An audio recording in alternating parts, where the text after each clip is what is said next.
Cela fait un bon moment que nous n'avions pas eu l'occasion d'échanger dans ce cadre de la conférence de presse. Je me prêterai dans quelques minutes à toutes vos questions.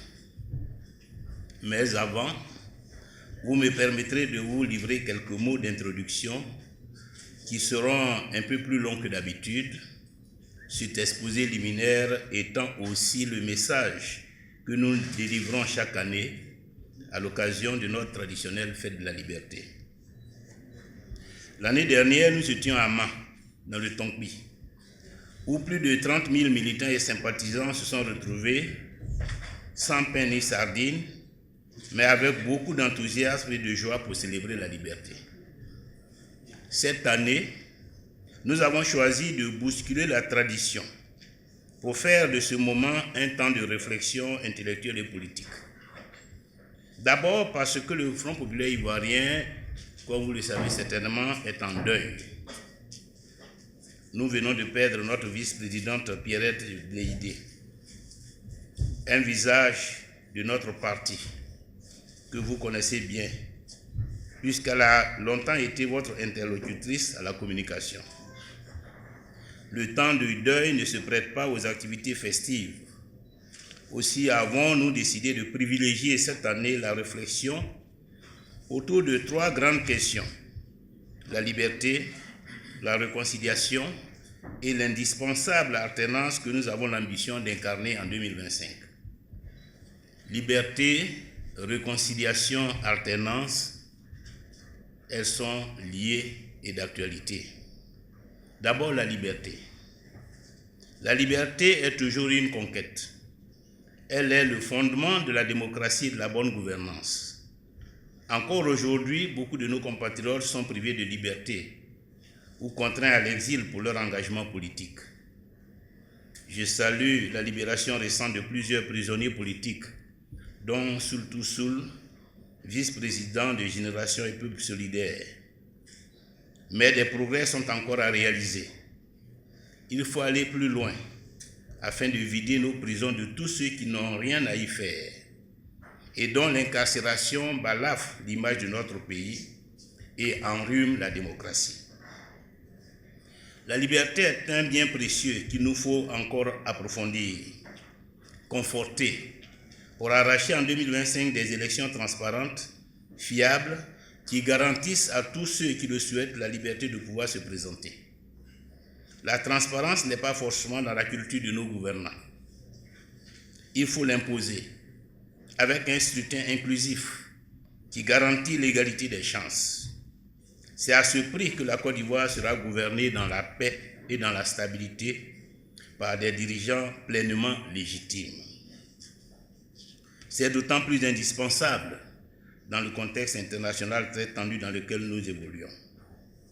Des vents mauvais soufflent aux frontières de notre pays. Certains mots, certaines intentions nous alarment. Nous devons collectivement savoir préserver la Côte d'Ivoire. Un scrutin sans contestation renforcera notre pays, ses institutions, sa stabilité, sa sécurité. Le contexte régional nous rappelle que la liberté n'est jamais un acquis. Ce contexte est marqué par la confiscation des libertés politiques dans toute une série de pays voisins et frères. La liberté bâillonnée, c'est au Mali la suspension des activités des partis politiques par des autorités de transition désormais en contrat à durée indéterminée.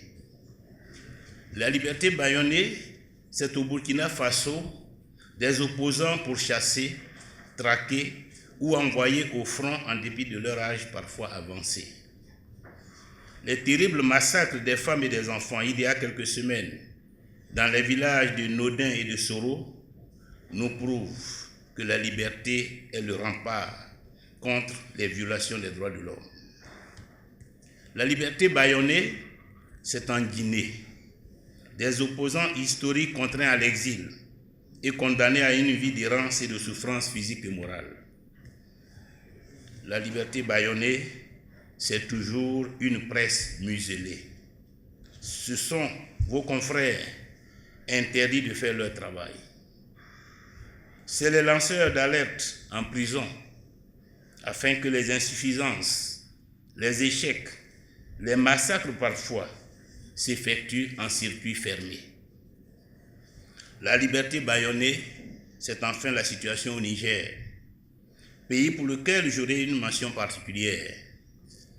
Le président légitime et démocratiquement élu, notre camarade et frère Mohamed Bazoum, est confronté à une situation que je dénonce depuis plus de 9 mois. Le chef de l'État est, vous le savez, séquestré avec son épouse au mépris de ses droits élémentaires. Il vit de manière très précaire, sans le moindre contact avec l'extérieur, victime de la cruauté des hommes. Sa situation traduit en réalité notre impuissance collective, celle de la CEDEAO, celle de la communauté internationale tout entière. Cette prise en otage d'un président de la République ne serait tolérée nulle part ailleurs que sur notre continent. C'est pourquoi je voudrais solennellement demander aux chefs d'État en exercice dans nos pays respectifs de ne pas l'abandonner. N'abandonnons pas Bazoum. Le combat pour sa libération doit être mené jusqu'au bout. Mohamed Bazoum est un exemple de courage, de force morale et mentale. Il mérite mieux que notre démission collective. La junte militaire doit trouver une sortie de crise honorable qui garantisse le retour du Niger dans le concert des nations démocratiques et la mobilisation de toutes ces forces vives de la nation contre l'ennemi commun, le terrorisme djihadiste. La Cour d'État du Niger a mis en délibéré jusqu'au 10 mai la question de la levée de l'immunité présidentielle du président élu. Il s'agit d'une fuite en avant qui ne constitue nullement la solution à la situation de crise que traverse le pays. Cette demande est en outre illégale, puisqu'une telle procédure ne s'applique qu'à un ancien président et que Mohamed Bazoum n'a pas démissionné de ses fonctions. Je lance donc un appel à la Cour d'État afin qu'elle se montre à la hauteur de l'enjeu. Au Sénégal, le Conseil constitutionnel a donné l'exemple en rappelant le droit et seulement le droit de façon magistrale au moment où le fonctionnement démocratique de ce pays vacillait. Au Niger, je souhaite qu'à son tour, la Cour d'État se montre à la hauteur de l'enjeu. Le droit ne peut pas et ne doit pas voler au secours d'un acte anticonstitutionnel, d'un coup d'État. Face à la liberté bâillonnée, il ne faut jamais baisser les bras. Il ne faut jamais se résigner. Chaque mètre de terrain perdu en matière de liberté a un coût politique, économique et social trop lourd pour être toléré. Pour cette raison, je le redis encore une fois, nous devons rester mobilisés en permanence pour la défense de la liberté. Notre mobilisation, en ce qui nous concerne, est la meilleure manière de protéger la Côte d'Ivoire, notre pays. Liberté donc, réconciliation ensuite. Nous sommes aujourd'hui le 4 mai. C'est à 2 jours près le premier anniversaire du partenariat pour la réconciliation nationale, la cohésion sociale et la démocratie que nous avons signé le 2 mai 2023 avec le parti au pouvoir. À ce propos, permettez-moi tout d'abord de revenir un instant sur ce terme de partenariat qui semble entretenir au niveau de certains de nos compatriotes des confusions. Les choses ont pourtant toujours été claires. Au moment de la signature, j'ai eu les mots suivants que je voudrais rappeler. Dédié à la réconciliation nationale, à la cohésion sociale et à la démocratie, ce partenariat n'est évidemment pas un partage de postes et de gâteaux. Notre pays n'est pas une friandise et le pouvoir n'est pas un restaurant. Chacun est dans son rôle. Travailler ensemble à conforter la réconciliation, la cohésion et la démocratie, travailler à l'apaisement des cœurs n'exclut d'ailleurs pas la compétition entre nous. Chacun continuera à défendre ses idées, son projet, Fin de citation. Et c'est bien ce qui s'est passé depuis un an. Ce n'est pas avec nous que le RHDP gouverne la Côte d'Ivoire. Et vous le savez tous. Le RHDP défend son pouvoir et dans l'opposition, nous défendons nos idées. Alors, où en sommes-nous de la réconciliation? Je le redis avec une certaine tristesse. Notre réconciliation est inachevée. D'expérience, une réconciliation au sortir d'une grave crise comme celle qu'a traversée la Côte d'Ivoire doit obéir à 4 principes. Le principe de vérité, le principe de justice, le principe de réparation des torts aux victimes, le principe de réforme pour garantir la non-répétition des crises. Certes, de nombreux actes ont été posés depuis 2011, depuis la création de la CDVR jusqu'au programme national de cohésion sociale en cours à l'heure actuelle. Des exilés sont rentrés, des prisonniers politiques ont été libérés, des comptes bancaires dégelés, des fonctionnaires réintégrés dans leurs fonctions, etc.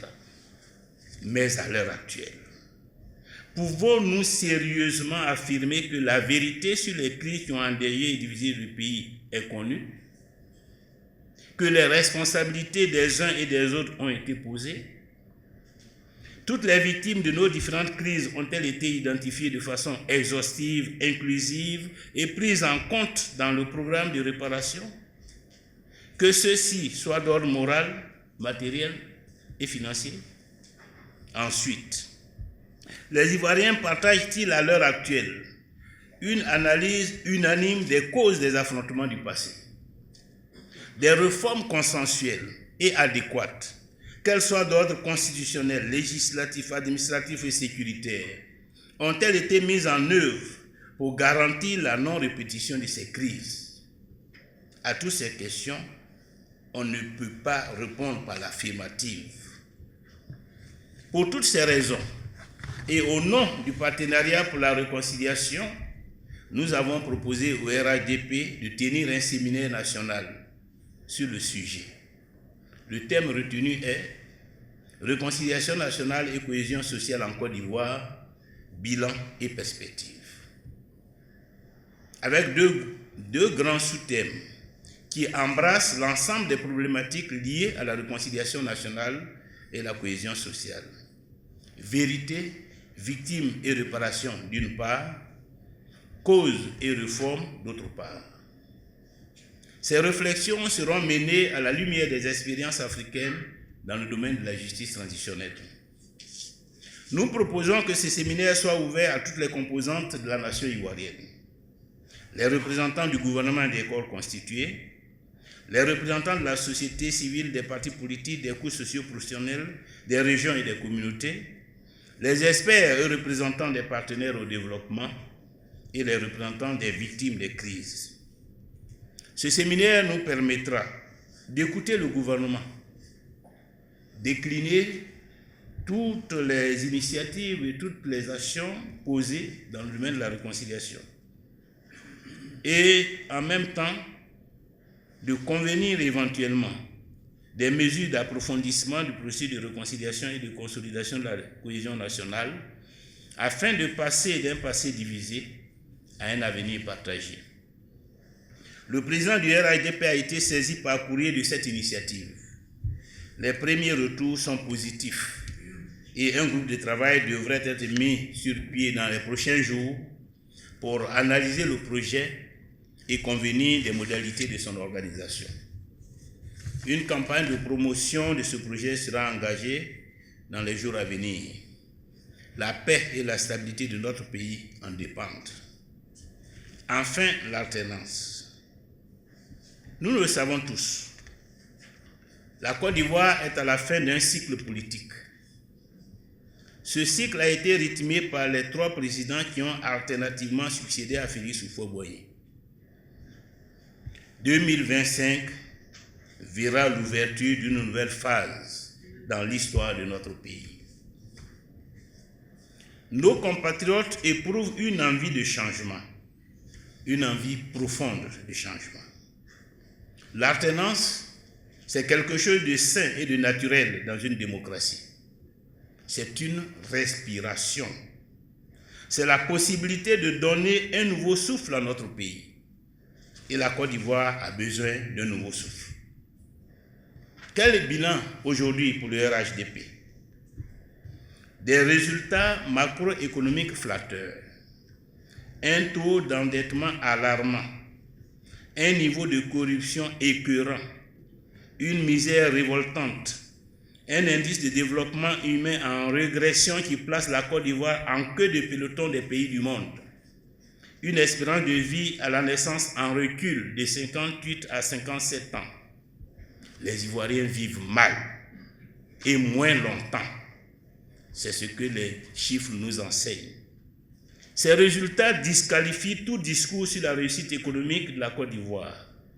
La Côte d'Ivoire va mal.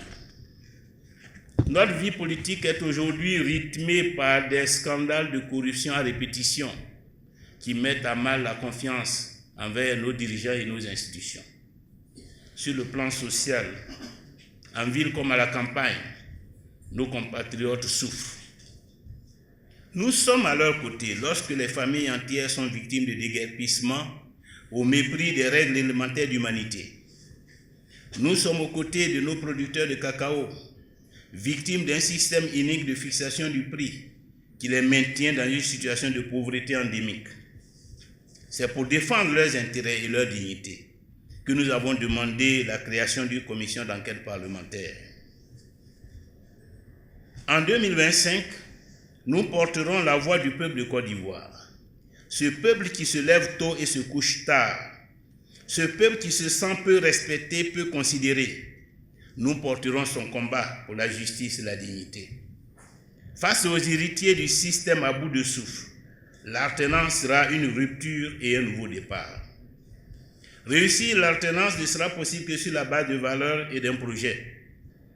La Côte d'Ivoire mérite un vrai débat programmatique.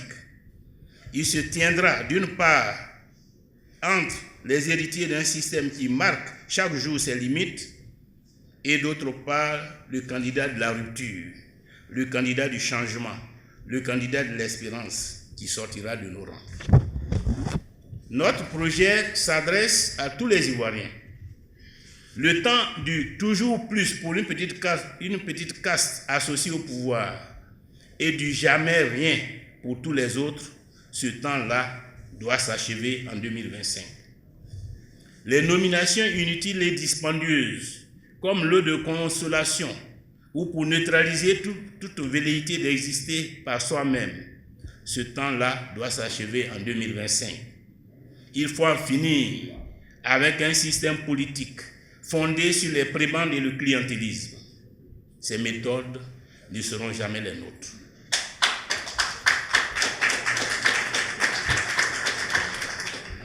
Notre ambition est de fonder une nation démocratique, unie dans sa diversité socio-culturelle, ouverte sur le monde, dont la prospérité est durable, assise sur une économie industrielle, diversifiée, compétitive et pourvoyeuse d'emplois. Cette ambition passe par 4 ruptures. Rupture au niveau de l'État et de la pratique du pouvoir. Il faut sortir de l'État centralisé, qui est en même temps une centralisation des moyens financiers, des pouvoirs politiques et qui génère inéluctablement le népotisme, pour aller vers un État décentralisé. La décentralisation sera au centre de notre projet politique. C'est cela la première rupture. De manière à ce que le développement de la Côte d'Ivoire ne repose pas sur les épaules d'une seule personne, mais soit l'affaire de tous les Ivoiriens à travers le territoire national et à travers les collectivités territoriales qui seront les colonnes vertébrales de la décentralisation et du développement national, qui disposeront des moyens politiques, matériels et financiers nécessaires pour territorialiser la croissance économique et faire en sorte que la pauvreté recule. Mais l'autre rupture en matière de réforme de l'État et de la pratique du pouvoir, c'est mettre fin à l'hyper-présidentialisme auquel nous assistons à l'heure actuelle, où tous les pouvoirs sont entre les mains d'un homme qui est devenu un dieu, qui fait et défait les hommes, qui distribue les prébendes, comme nous l'observons à l'heure actuelle, et qui bénéficie en conséquence, à travers le pays, des cérémonies d'hommage, de reconnaissance, des pratiques rétrogrades auxquelles il faut mettre fin. Parce que dans aucun pays démocratique, on assiste à des manifestations où à coups de centaines de millions, on organise des cérémonies d'hommage à un chef d'État. Il reste dans sa fonction. Mais l'autre rupture, c'est au niveau de nos choix sécuritaires et diplomatiques. Nous avons décidé de faire de la sécurité et de la diplomatie un même défi. Parce que la sécurité et la diplomatie sont les deux faces d'une même médaille. Comment prévenir les conflits? Et comment, en cas de conflit, défendre l'intégrité territoriale? C'est pourquoi nous ambitionnons de faire de la Côte d'Ivoire une référence en matière de sécurité et de défense dans la sous-région. Mais je reviendrai là-dessus.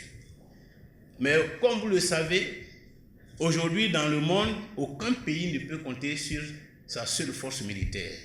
C'est pourquoi la diplomatie est développée, pour anticiper, pour prévenir les conflits. Et donc c'est pour cela que nous allons faire la rupture. Parce que comme vous le savez, notre pays est dans une zone de turbulence, à travers tout ce à quoi nous assistons dans la sous-région. Notre diplomatie est en panne.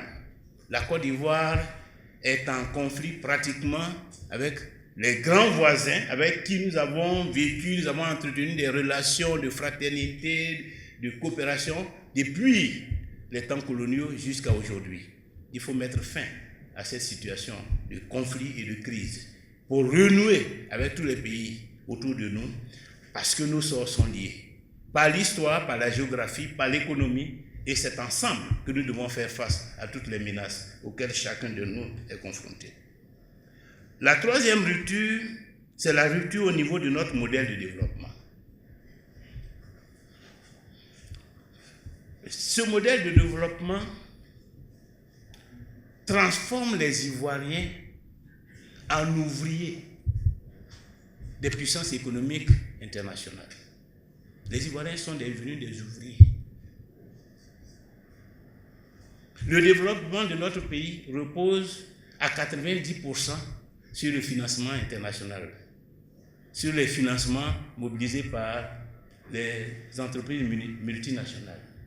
Nous-mêmes, nous ne participons qu'autour de 10%. Parce que les PME ivoiriennes ne contribuent qu'à 20% du PIB, alors que les multinationales y contribuent à 80%.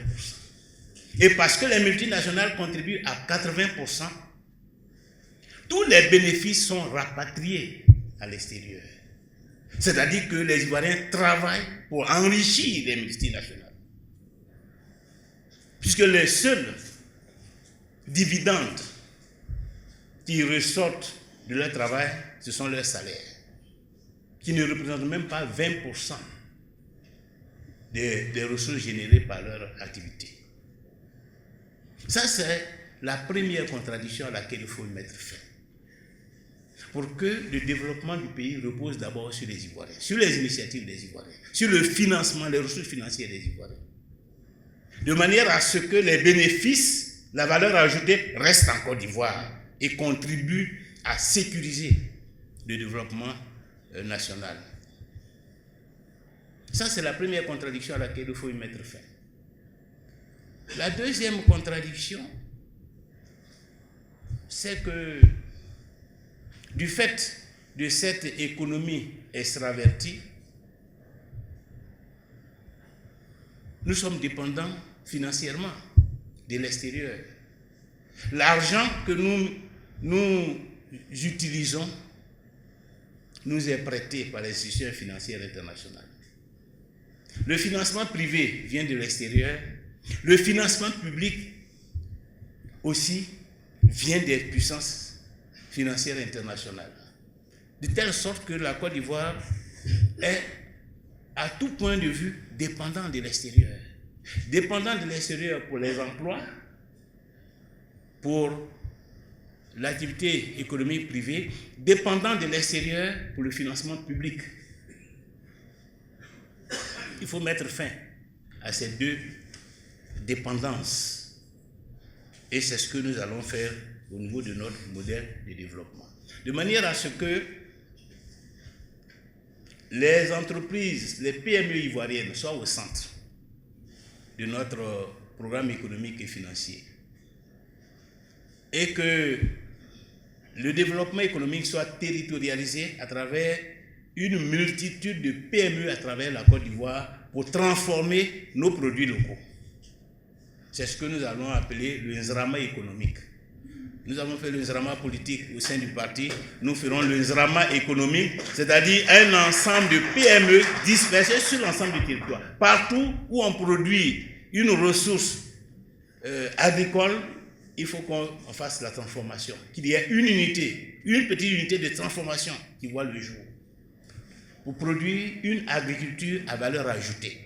Et cela va se faire sur l'ensemble du territoire. Là où on produit de l'arachide, qu'il y ait une unité de transformation de l'arachide. Là où on produit du manioc, qu'il y ait une unité de transformation du manioc. Là où on produit du riz, qu'il y ait une unité de transformation du riz. Et ceci sur l'ensemble du territoire. Et c'est nos frères, les jeunes entrepreneurs qui décideront de s'engager dans cette activité, ce sont eux qui seront soutenus. Ils seront soutenus financièrement, ils seront encadrés techniquement et ils seront, je dirais, accompagnés en termes de recherche de marché, de manière à ce que leur activité prospère. C'est sur donc, les PME ivoiriennes que nous allons asseoir le développement national. Et pour financer les PME ivoiriennes, nous mettrons en place ce que nous avons appelé le fonds souverain. Le fonds souverain qui pourra prendre des participations de ces entreprises à travers les collectivités locales. Parce que je l'ai déjà dit au cours d'un meeting, chaque région devra mettre en place chaque année un fonds d'1 milliard pour soutenir les initiatives locales en matière de développement économique. Chaque conseil régional. Parce que les conseils régionaux seront soutenus. Leur budget sera multiplié au moins par 5 pour que sur l'ensemble du budget, chaque conseil régional puisse avoir au moins 10 milliards comme budget, au lieu des 1 ou 2 milliards auxquels nous assistons à l'heure actuelle. Et c'est sur ces 10 milliards, chaque conseil régional devra mettre en place un fonds d'investissement d'1 milliard chaque année. Ce fonds d'investissement sera à la disposition des jeunes de la région qui veulent monter une petite unité de transformation de manioc, créer un salon de coiffure, un restaurant, faire un transport, acheter des tricycles pour transporter le manioc, pour transporter le cacao. Ce sont tous ceux-là qui seront soutenus.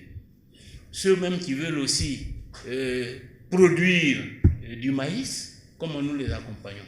Et à ce niveau, nous ferons une grande réforme au niveau foncier pour moderniser l'agriculture, pour faire en sorte que ces jeunes puissent accéder à la terre. La dernière rupture, c'est au niveau de nos priorités sociales et culturelles. Je l'ai indiqué, nous ne pouvons pas continuer à être à la traîne en termes de développement humain, être à la traîne en termes d'espérance de vie à la naissance. Aujourd'hui, la Côte d'Ivoire devrait être au moins à 62 ans, 64 ans en termes d'espérance de vie à la naissance. Nous avons reculé à 57 ans. C'est une situation intolérable. Et tout doit être mis en œuvre pour réparer cela à travers la refondation du système de santé, la réforme de l'éducation nationale, de l'accès au logement, etc., etc. Cette vision, ces 4 ruptures seront portées par 7 piliers stratégiques que nous avons appelés les piliers de la Renaissance. Le premier pilier, et ces piliers recouvrent tout ce que je viens d'indiquer, la Côte d'Ivoire, une nation démocratique, unie dans sa diversité socio-culturelle et attachée à la justice. C'est dans le cadre de ce pilier que nous allons refonder l'État à travers la régionalisation du processus de développement. Et la régionalisation du processus de développement va s'appuyer sur la déconcentration du pouvoir politique. Il n'est pas normal que des maires quittent tous les pleurs ou Angola-Togo pour venir faire approuver leur budget à Abidjan. Il n'est pas normal que dans les régions, on ne dispose pas des moyens pour penser le développement régional. C'est pour cela que les régions seront la colonne vertébrale. D'abord parce que les élus régionaux seront réhabilités, mais aussi parce que l'administration territoriale sera renforcée. Nous envisageons de faire de chaque district un cadre de déconcentration. Nous n'allons pas faire comme ils le font actuellement, où un président de district ou un gouverneur est nommé avec un statut hybride où il est à la fois élu, et à la fois nommé. Les districts seront des entités administratives.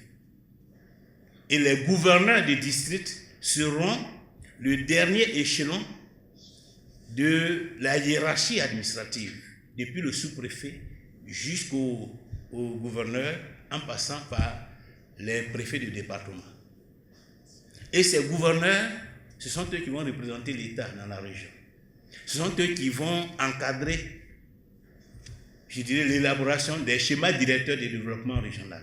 Ce sont eux qui vont faciliter le travail des élus, qui vont assurer la tutelle. Toutes les régions verront leur budget examiné au niveau régional sans venir à Abidjan.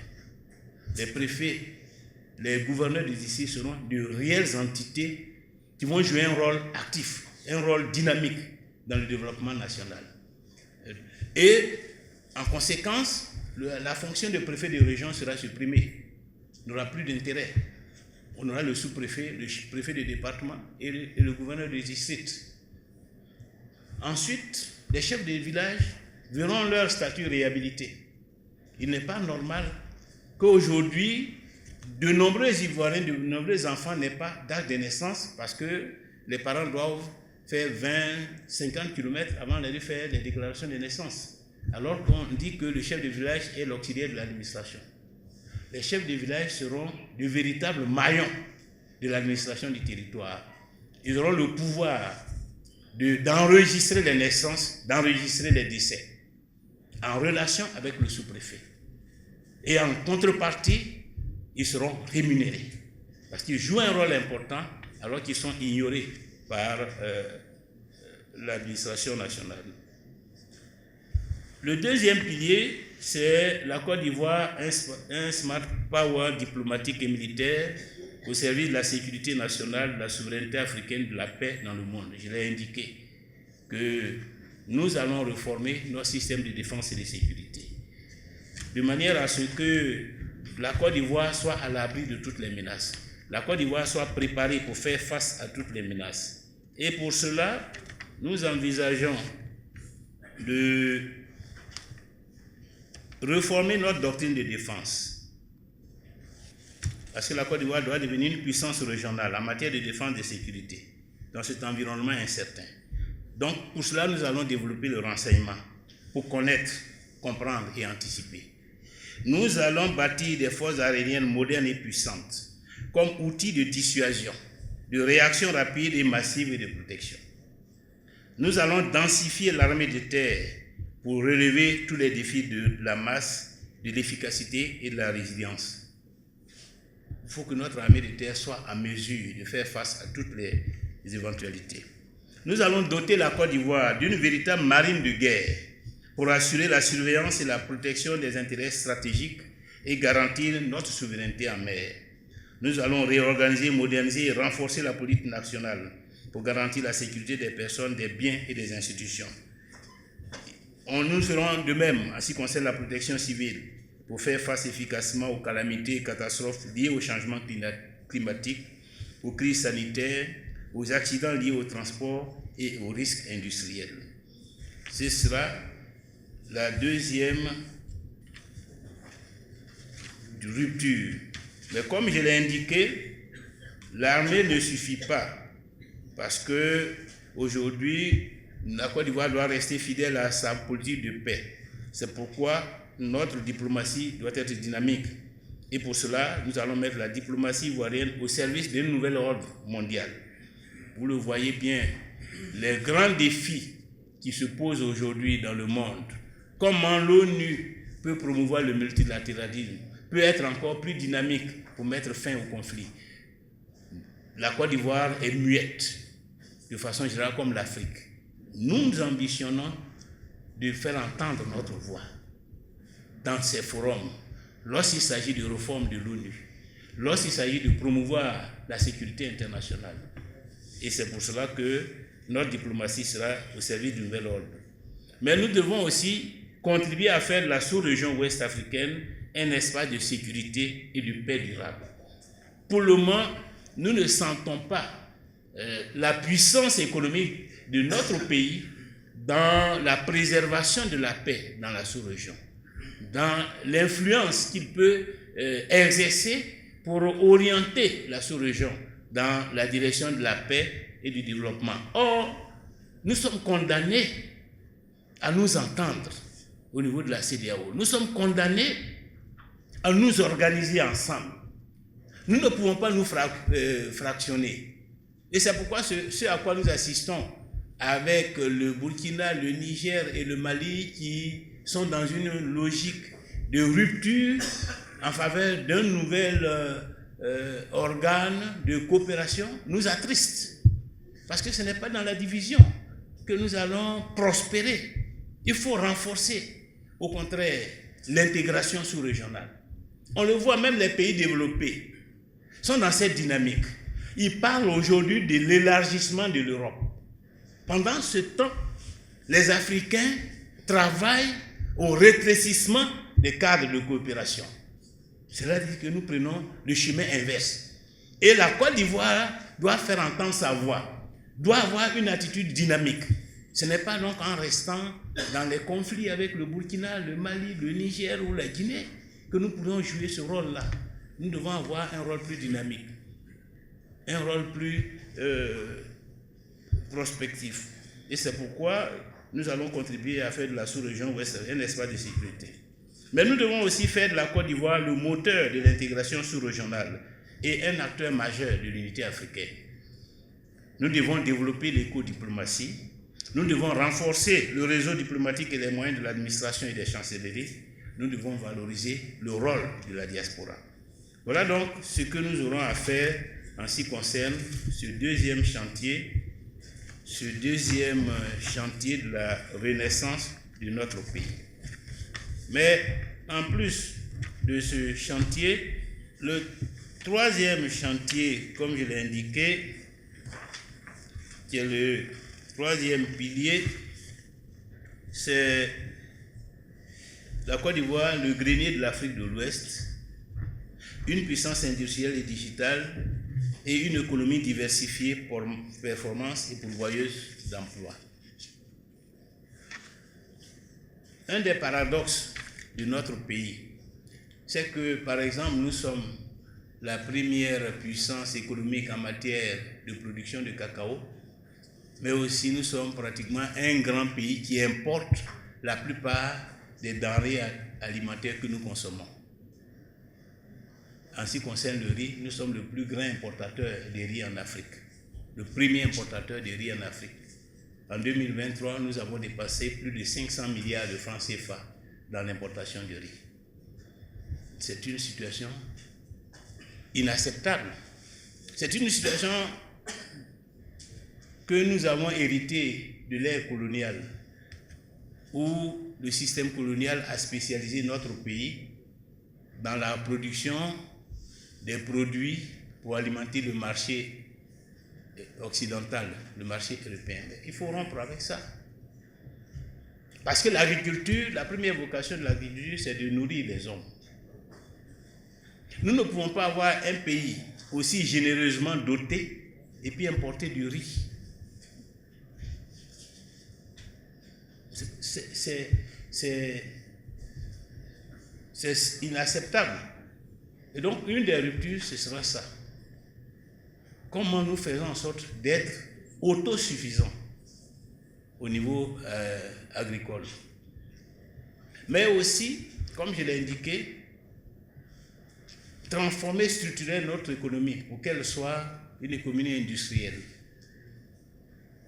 valoriser les nouvelles technologies de l'information et de la communication. Le quatrième pilier, c'est le pilier des infrastructures technologiques. Le développement n'est pas possible sans des infrastructures modernes. L'organisation de la vie elle-même peut être contrariée par l'absence de moyens de transport. C'est pourquoi la modernisation des infrastructures sera un pilier important de notre programme. Le cinquième pilier, c'est la Côte d'Ivoire, un peuple de culture, de connaissances et de compétences pour une nation de modernité sociale, de créativité, d'abondance, d'excellence et de paix. C'est un pilier qui va rassembler toutes nos politiques en matière d'éducation nationale, en matière de culture, en matière de santé publique, en matière de logement, etc. Parce que dans ce domaine, nous avons encore de grands défis à relever. Le sixième pilier, c'est la Côte d'Ivoire, une référence en matière écologique, de développement durable et de bien-être. Et le septième pilier, c'est un cadre macroéconomique robuste pour une prospérité durable. À travers ce pilier, il s'agira de mobiliser les ressources pour financer le développement de notre pays. Nos projections nous indiquent que nous aurons besoin de 2025 à 2030 de 9 000 milliards de francs CFA pour financer les 6 piliers que je viens d'indiquer, plus le pilier macroéconomique. Ces 9 000 milliards, nous espérons pouvoir les mobiliser pour un tiers à travers le financement public et pour 2 tiers à travers le financement privé. Voilà donc, chers amis, ce que nous avons pour projet et ce qui nous mobilise. Ce pourquoi chaque jour nous nous réunissons dans ce siège, que nous mobilisons nos cadres, nos camarades sur le terrain, parce qu'il faut transformer le pays. Il faut moderniser la Côte d'Ivoire. Et réussir l'alternance nous impose donc de nous mettre en ordre de bataille. Cela passe par la décentralisation de l'organisation du parti et la responsabilisation des cadres régionaux à travers des contrats d'objectifs. Nous avons décidé de moderniser la gestion du parti. Aujourd'hui, le pays est découpé en régions politiques, avec à la tête de chaque région un vice-président de région qui est le président du parti à l'échelle régionale, qui dispose des cadres à tous les niveaux pour mettre en application le programme du parti à l'échelle régionale. Donc ce programme du parti est régionalisé et chaque région a ses objectifs en termes de création des structures, en termes de recrutement de militants. Les 648 000 militants que nous avons décidé de recruter cette année sont repartis dans les 42 régions qui existent à l'heure actuelle. Donc avec l'opération Marée Bleue, notre ambition, comme je l'ai indiqué, c'est de recruter 648 000 adhérents d'ici la fin de l'année. Avec l'opération Zrama, nous disposerons d'un maillage territorial composé de 10 000 sections qui seront autant d'agents électoraux pour la victoire en 2025. Réussir l'alternance implique une stratégie globale de reconquête. En 2015, notre candidature à notre sortie de prison relevait pour le FPI de l'affirmation de sa capacité de résilience et donc de survie. Sur 2020, il est inutile de revenir, nous savons tous ce qui s'est passé. En 2025, nous n'allons pas à l'élection pour participer, nous y allons pour gagner. Ensemble, avec et pour le peuple de Côte d'Ivoire. Je vous remercie. Je voudrais remercier tous les amis qui ont posé des questions. La première question, c'est notre sentiment par rapport à l'intervention militaire qui avait été envisagée par la CEDEAO au début de la crise au Niger. Comme lui-même l'a dit, cela ne s'est pas produit. C'est donc, je dirais, un schéma qui est devenu caduc, puisqu'aujourd'hui, il s'agit de trouver d'autres formules pour amener le rétablissement de la légalité constitutionnelle au Niger, comme dans tous les pays ou qui ont connu des coups d'État militaires. Ces pays ne peuvent pas rester indéfiniment dans des régimes d'exception. Il faut trouver des formules. Il y a deux possibilités. On fait la guerre ou alors on mène une opération militaire si on pense que le contexte s'y prête. Et le cas du Niger n'est pas le premier cas en Afrique. En Sierra Leone, le président Tejan Kaba avait été rétabli par les Comores à la suite d'un coup d'État de cette nature. Donc lorsque les chefs d'État de la CEDEAO ont envisagé cette intervention, c'est par rapport à l'expérience. Voilà. Mais évidemment, le contexte ne l'a pas permis. Aujourd'hui, il faut trouver d'autres formules pour pouvoir, je dirais, atteindre le même objectif. Puisque l'objectif, ce n'est pas la guerre. L'objectif, c'est comment ces pays-là retrouvent un fonctionnement démocratique, avec des élections qui permettent de mettre à la tête de ces États des dirigeants élus, des dirigeants légitimes, des dirigeants qui vont promouvoir la démocratie, qui vont préserver les libertés. C'est cela l'enjeu. Or, on sait que tout cela n'est pas possible dans un régime d'exception. Tout cela n'est pas possible dans un régime où les libertés sont bafouées, où la liberté d'association n'existe pas, où les partis politiques sont pourchassés, sont dissous, n'ont pas les moyens de s'exprimer. Donc il faut sortir de ces situations. Ce n'est pas l'avenir de l'Afrique. Voilà, ce n'est pas dans cette direction que nos pays doivent tendre. Nous devons aller dans le sens de la consolidation, de l'approfondissement de la démocratie. Et donc si, pour des raisons historiques, des pays basculent dans des régimes d'exception, la responsabilité des chefs d'État et des organisations internationales, c'est de tout faire pour que ces pays-là sortent le plus rapidement possible de ces situations qu'on peut considérer comme accidentelles. Et donc, nous sommes engagés dans cette voie. Et de notre point de vue, la libération du président Bazoum doit s'inscrire dans cette perspective. Parce que sa libération permettra au pays de pouvoir organiser certainement un dialogue national et de refonder les institutions, de restaurer la démocratie. Le bilan du partenariat FPI-RHDP. Alors, vous avez fait deux affirmations qui montrent bien que sur ce partenariat, des clarifications s'imposent. Je l'ai déjà dit, mais j'ai le sentiment que vous ne l'avez pas noté, puisque vous dites pour beaucoup d'observateurs, le FPI sort affaibli du partenariat. Le FPI n'a rien gagné dans cette affaire. Mais je l'ai dit, le partenariat, ce n'est pas pour faire gagner le FPI. Le partenariat pour faire gagner la Côte d'Ivoire à travers la réconciliation nationale. La réconciliation nationale, ce n'est pas une propriété privée du FPI.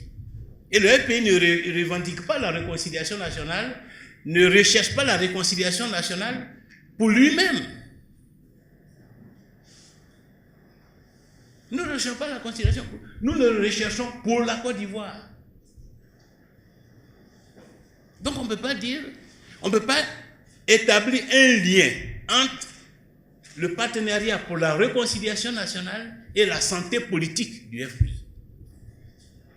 On ne peut pas établir un lien direct. Celui qui l'établit, c'est qu'il n'a pas compris. La réconciliation nationale, ce n'est pas pour permettre au FPI d'installer ses sections, ses fédérations. La réconciliation nationale, c'est pour permettre à la Côte d'Ivoire de sortir de la crise.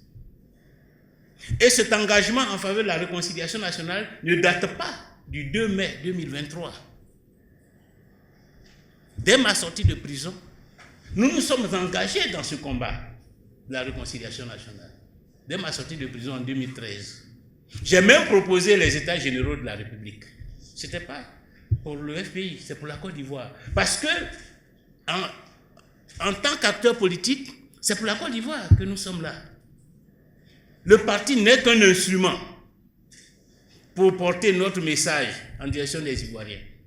Mais la finalité de notre action, c'est comment nous contribuons à faire progresser notre pays? Comment nous contribuons, dans un contexte de crise, à faire en sorte que le pays sorte rapidement de crise? C'est pourquoi, malgré les meurtrissures, malgré le fait même que j'ai été arrêté en 2011 injustement, alors que je n'avais rien fait, quand je suis sorti de prison 2 ans et demi après, je ne suis pas rentré dans une logique de vengeance, de revanche ou d'hostilité vis-à-vis de ceux qui m'ont mis en prison. Je suis allé vers eux. Nous avons écrit, nous avons demandé même à rencontrer le RHDP. En 2013, dès que je suis sorti de prison, parce que je savais qu'il y avait un mur de méfiance qu'il fallait abattre si nous voulons que la Côte d'Ivoire retrouve la paix et la stabilité. Nous ne pouvons pas faire la paix et la stabilité sans les autres acteurs politiques, et surtout un acteur politique qui est au pouvoir. Nous sommes allés. Eux-mêmes ne croyaient pas leurs yeux. Eux-mêmes doutaient à cette époque, en 2013. Beaucoup, c'est au siège du RHDP à la rue de Pic que nous sommes allés. 2 mois après ma sortie de prison. Pour eux, il y avait anguille sous roche. Ils ne pouvaient pas comprendre que quelqu'un qui les ont maltraités, qu'ils ont fait pomper, qu'ils ont fait ceci, vienne spontanément vers eux pour parler de réconciliation. Mais je suis allé parce que mon pays est en crise. De nombreux fils sont en prison. Des dizaines de milliers sont en exil. Comment je fais pour qu'ils rentrent? Comment je fais pour que les prisons soient vidées? Que ceux qui ont leur compte gelé retrouvent l'accès à leurs ressources financières. Leur maison occupée, qu'ils puissent retrouver leur maison. C'est ça qui est important. Or, tout ça, on ne peut pas le faire sans le RHDP qui s'est installé au pouvoir. Il faut aller discuter avec eux. Donc, nous sommes allés discuter. Cela n'a pas plu à beaucoup de nos partisans, de nos militants, qui se sont dit non, il faut rester dans une logique de belligérance. Ils ont travaillé à nous rendre la vie exécrable pendant que nous étions au pouvoir. Ils sont allés jusqu'à prendre les armes contre nous. Comment nous pouvons leur proposer la paix? Mais si nous restons dans la logique des armes, que devient la Côte d'Ivoire? Si nous voulons être utiles à notre pays, si nous faisons la politique pour que notre pays avance, nous devons savoir dépasser nos meurtrissures, nos souffrances et emprunter les voies qui peuvent nous permettre rapidement de mettre fin à nos divergences, à nos conflits pour avancer. Moi, je me réjouis qu'aujourd'hui, pratiquement, tout le monde se soit aligné sur ses positions sans reconnaître qu'à un moment donné, ils avaient une autre position, qu'ils combattaient cette attitude. Quand aujourd'hui j'entends le secrétaire général du PPACI parler de dialogue avec Ouattara sur le cas Gbagbo, bon, je m'en réjouis. Mais en même temps, je dis que c'est ce que je proposais depuis 2013-2014. Et à cause de quoi on m'a fait la guerre?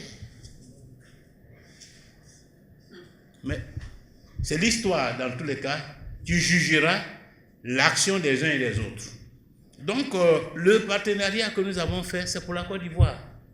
Ce n'est pas pour nos intérêts. Et le texte est clair. Et je l'ai indiqué dans le discours que j'ai proposé. Si le FPI, vous dites qu'il sort affaibli, je crois que c'est plutôt par rapport à ce qui s'est passé à Bongouanou, par rapport au fait que je ne suis plus président du conseil régional du Moronou, mais il ne faut pas évaluer la santé politique du FPI par rapport seulement à cette élection. Voilà.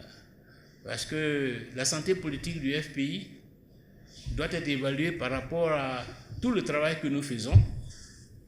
Et personnellement, en tant que président du parti, je note que le FPI avance, que le FPI progresse, que le FPI se renforce.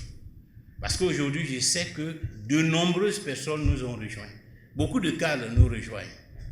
et nous les rencontrons, nous les écoutons, le FPI avance. Même si nous avons eu un accident de parcours à Bongouanou à l'occasion des élections régionales. Voilà. Et si je suis encore devant vous, si nous continuons, c'est parce que nous minimisons ce qui s'est passé.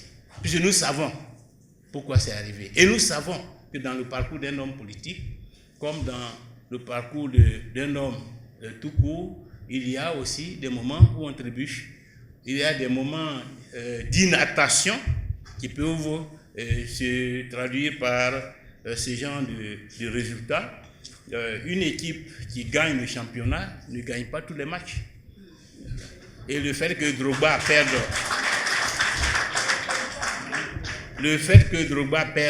un match, il reste dans tous les cas Drogba.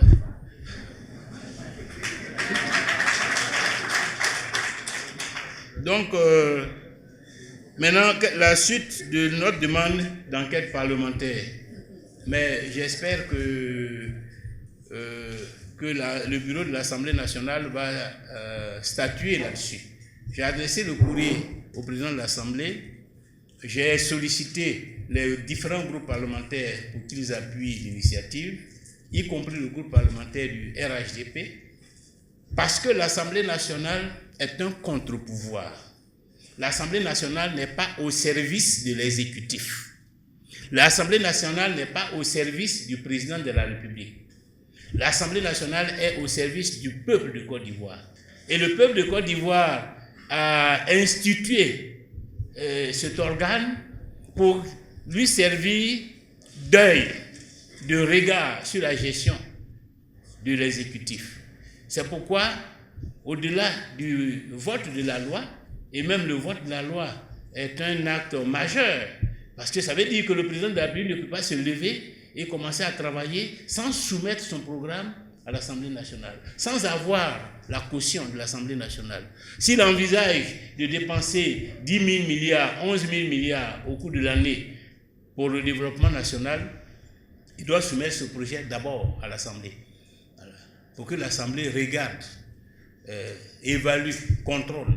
Et même lorsqu'il a fini, il y a ce qu'on appelle la loi de règlement, qui est une étape où le président, à travers ses ministres, viennent présenter le bilan de l'action qu'ils ont menée, le bilan de l'usage qu'ils ont fait des ressources qui ont été mises à leur disposition. Donc l'Assemblée nationale, en dehors de cela, a aussi un rôle de contrôle de l'action parlementaire et d'évaluation des politiques publiques. Voilà les trois missions. Vote de la loi, contrôler l'action parlementaire, évaluer les politiques publiques. Donc, l'audit doit s'inscrire dans cette logique d'évaluation de la politique du gouvernement dans le domaine de la filière café-cacao. Parce que depuis 2012, lorsque le président Ouattara est arrivé au pouvoir, il a décidé de réformer la filière café-cacao. C'est-à-dire de sortir du système qui était en place au temps du président Gbagbo pour mettre en place un nouveau système. Et c'est ce nouveau système qui est en vigueur aujourd'hui. Ce nouveau système a démantelé les anciennes structures, BCC, FRC, FDPCC, ARCC. Une structure qui était décentralisée. Une structure où toutes les fonctions n'étaient pas amalgamées.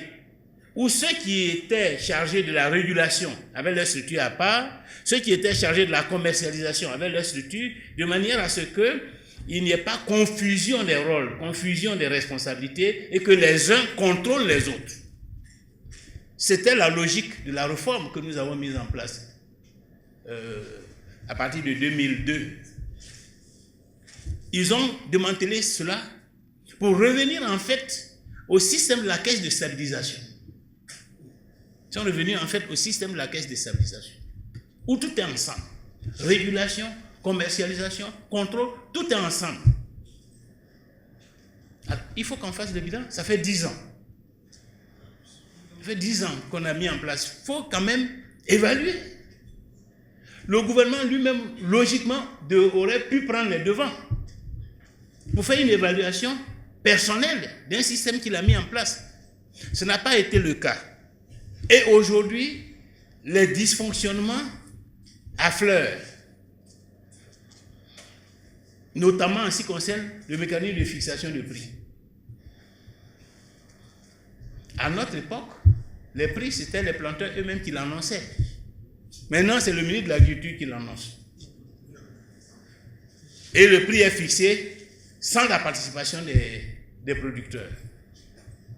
À telle enseigne que même ce que le gouvernement lui-même avait décidé de leur accorder, c'est-à-dire 60% du prix CAF, ce principe-là n'est pas respecté. Ensuite, nous savons qu'il y a aussi des rumeurs de détournement. Il y a une forme d'opacité sur la filière. Plus personne n'a un moyen de contrôle de ce qui se passe à l'intérieur de la filière. Les paysans n'y sont pas. Le gouvernement gère de façon, je dirais, opaque la filière. C'est devenu la caisse du gouvernement comme ça l'était à l'époque du Foy-Boigny. Donc il faut... Oh, nous ne sommes plus à l'époque du Foy-Boigny. Ensuite, on note qu'en matière de prévision des récoltes, chaque fois cette structure qui a cette responsabilité, puisque c'est par rapport aux prévisions des récoltes qu'on sait à quel niveau va se situer le prix international et donc le prix qu'il faut payer aux paysans. Le Conseil Café Cacao est toujours à côté de la plaque. En 2017, au cours de la campagne 2016-2017, ils n'ont pas anticipé qu'il y allait avoir surproduction au niveau international. Ils ont fixé les prix. Et puis, quand la campagne a commencé, en octobre, dès le mois de novembre, on se voit que le cacao a envahi le marché. Ils ne peuvent plus payer le prix qu'ils ont. Ils ont été obligés d'arrêter la campagne. Si vous vous rappelez, les camions qui étaient alignés au port pendant des mois, les paysans ont perdu des dizaines de milliards. Le cacao a pourri devant les usines, devant les ports. Cette année, c'est la même chose. En 2016-2017, c'était la surproduction qu'ils n'ont pas pu anticiper. Cette année, c'est la pénurie. Ils ont fixé les prix sans savoir qu'il va y avoir pénurie sur le marché et que les prix vont s'envoler. Bon, maintenant, vous n'avez pas anticipé. Vous êtes face aux réalités. Le prix a monté. Révisez le vôtre. Il tâtonne. Or, quand le prix monte, la caisse encaisse le surplus auprès des exportateurs. Mais si vous encaissez, redistribuez un peu.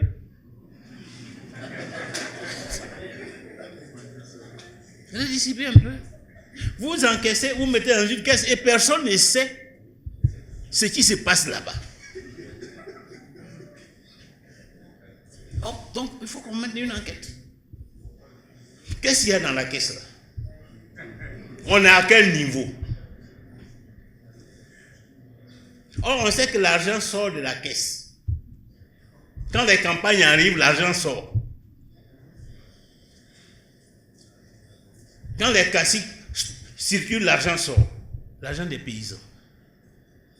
C'est-à-dire que, en définitive, Houphouët-Boigny, en 1944, a dit on nous a trop volé. Parlant justement du cacao et du prix que les colons payaient aux paysans. Mais nous sommes 44, on est en 2024, c'est-à-dire il y a plus un demi-siècle. Mais la situation du paysan n'a pas changé. Le problème du vol des paysans continue, alors que maintenant nous sommes indépendants. Est-ce qu'on peut accepter une situation comme ça? Comment des gens travaillent sous le soleil, sous la pluie? Ils produisent leur cacao. Et vous qui êtes chargés, vous venez vous interposer, dire, ah, donnez-nous, on va commercialiser. Et puis vous vendez, vous gardez tout sur vous, et puis vous leur distribuez des miettes. Et vous dites, on lutte contre la pauvreté. Quelle pauvreté? Quelle pauvreté? Vous luttez contre quelle pauvreté? Si vous luttez contre la pauvreté, donnez d'abord l'argent des paysans. C'est leur argent. Ce n'est pas l'argent de l'État. C'est le fruit de leur travail. Si on paye le cacao à 6 000 francs le kilo, c'est 6 000 francs pour les paysans. Eux-mêmes, ils peuvent s'organiser pour vendre. Vous dites non, laissez, on va organiser ça pour vous. Et vous en profitez pour les gruger, pour les appauvrir, pour les maintenir dans la misère. Et puis vous êtes étonné que le pays ne marche pas. Alors que c'est là-bas que le développement doit naître. Si les paysans ont de l'argent, c'est eux qui vont consommer, c'est eux qui vont alimenter l'économie. Ils vont créer la prospérité. Vous prenez tout, et puis c'est la corruption. Il y en a même aujourd'hui, en quelques années, maintenant il y a un hélicoptère qui descend sur le toit de leur maison. Tu vois des gens, ils roulent dans des voitures de 30 millions. Tu te demandes, mais où il a pu... Quand tu regardes le travail, où il a pu prendre ça? On organise des manifestations de soutien.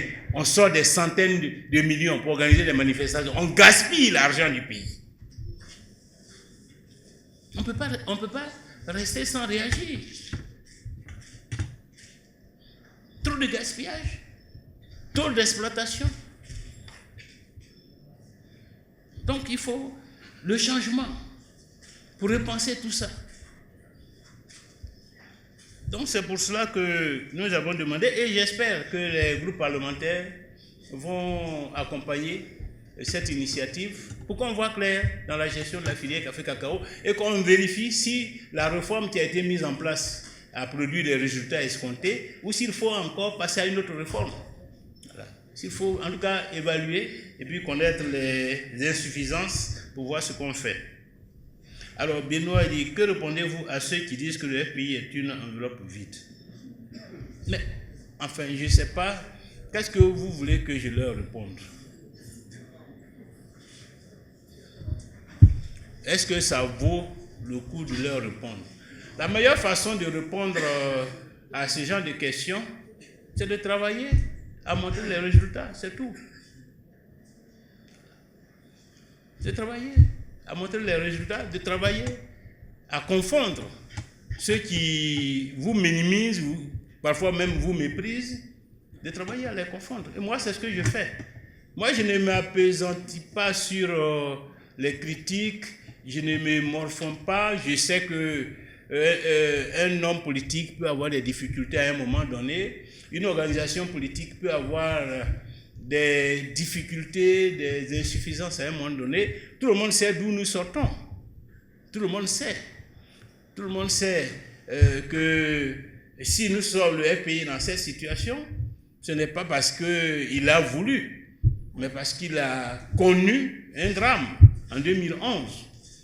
Et que ce drame a eu des répercussions en interne, avec la division, etc., etc. Donc nous sommes en train de reconstruire un appareil politique après, je dirais, le chaos de 2011.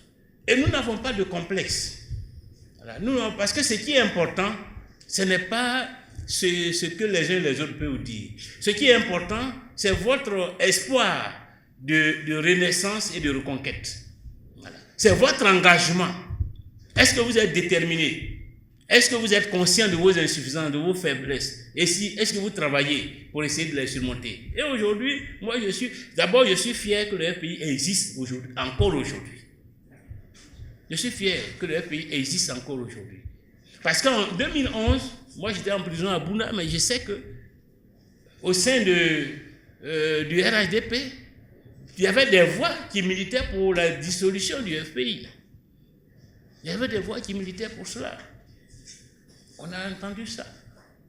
Ensuite, je sais que nous sommes aujourd'hui en train de construire un vrai parti politique, à la différence de tous les autres partis qui existent sur la Côte d'Ivoire. Et que pour construire un vrai parti politique, il y a 2 défis qu'il faut relever en Côte d'Ivoire. Le défi du tribalisme et le défi du clientélisme. Parce que voilà nos 2 problèmes. Le contexte en Côte d'Ivoire est dominé. Le tribalisme et le clientélisme sont les 2 mamelles qui alimentent la vie politique en Côte d'Ivoire. Or, nous ne sommes pas un parti tribaliste et nous ne sommes pas un parti clientéliste. Donc, nous sommes en difficulté par rapport à cela. Parce que je dirais, l'électorat ivoirien, jusqu'à une certaine date, était dominé par le tribalisme. Ceux qui prospèrent là, ce n'est pas parce qu'ils sont mieux que nous. Hein. Ceux qui gagnent les élections là, ce n'est pas parce qu'ils sont mieux que nous. Hein. Ils gagnent parce qu'ils puisent dans le tribalisme et dans le clientélisme. Parce qu'ils ont des ghettos ethniques. C'est tout leur avantage. Que ce soit RHDP, que ce soit PDCI, que ce soit PPACI. C'est tout ça. Notre difficulté, c'est que nous ne sommes pas un tribaliste. Donc nous ne pouvons pas compter sur une tribu pour avoir des... Nous sommes obligés de compter sur notre projet politique. Donc, notre défi, c'est comment nous amenons les Ivoiriens à privilégier le projet politique, au détriment du projet tribal, au détriment du projet clientéliste. Voilà notre défi. Et nous avons bon espoir, puisque c'est là que se trouve l'avenir de la Côte d'Ivoire. Donc, forcément, nous sommes condamnés à gagner. Parce que nous avons dévancé les autres pour nous positionner sur les projets politiques, pour nous positionner sur les valeurs. Et nous sommes convaincus que les Ivoiriens, ils vont faire l'expérience du tribalisme, ils vont faire l'expérience du clientélisme, ils finiront par la voie de la démocratie, par la voie des valeurs. Et alors, nous serons au pouvoir. Et c'est pourquoi, personnellement, j'ai été très attentif au comportement des Ivoiriens par rapport à la Coupe d'Afrique des Nations. Ce qu'ils ont fait présage de notre victoire. Parce qu'à la Coupe d'Afrique des Nations, les Ivoiriens sont sortis du tribalisme et du clientélisme. En d'autres temps, vous aurez vu des gens militer pour que la Côte d'Ivoire perde, sinon Ouattara va en tirer profit. En d'autres temps. Mais en ce temps, les Ivoiriens ont milité pour la Côte d'Ivoire. Ils ont milité pour la Côte d'Ivoire. Et en 2025, ils vont militer pour la Côte d'Ivoire. Donc, ils vont nous écouter. Si vous faites attention, regardez un peu comment même le discours aujourd'hui du RHDP par rapport à une éventuelle candidature de Ouattara, par rapport même au tribalisme, surtout de la part de quelqu'un comme Bakongo. Il a eu des réactions vis-à-vis de Tidiane Thiam, mais vous avez vu que ça n'a pas été apprécié, ça n'a pas eu d'écho, que quelque part même il y a eu des murmures de désapprobation. Les Ivoiriens, ils ont tout expérimenté. Le tribalisme a amené certains à prendre les fusils. Ils ont vu que ça ne nous a amené nulle part. Le tribalisme a amené certains à vouloir contourner le caillou. Mais on est où?